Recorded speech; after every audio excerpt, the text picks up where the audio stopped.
Arestado ang isang lalaki sa Cainta, Rizal na wanted dahil sa umunoy panggagahasa at pagbabanta sa kalib-in ng kanyang kaibigan. Depensa naman ng akusado, hindi niya pinilit ang biktima. May unang balita, si Bea Pinlac. Tahimik at nakayuko na lang ang 32 anyos na lalaking ito nang arestuhin siya ng pulisya sa Barangay Santo Domingo, Cainta, Rizal nitong Miyerkules sa bisa ng warrant of arrest para sa kasong rape.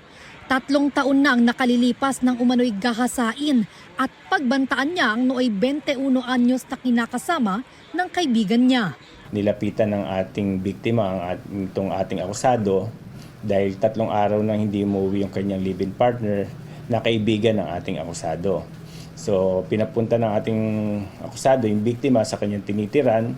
Ang ipinangako umano ng akusado, tutulungan ang biktima na hanapin ang live-in partner niya. Yun po ang cover story, yun po ang pahayag niya sa biktima, tutulungan siyang hanapin. Sa pag-aakala naman po na talagang tutulungan itong biktima, pumunta po siya sa tinitiran. Doon po ginawa ang pangahalay sa kanya ng ating akusado.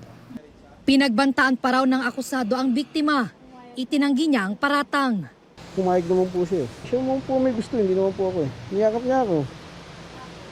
Ayun na. Para po makalabas na po ako eh. Wala naman po ako kasalanan eh. Gusto naman po niya yun eh.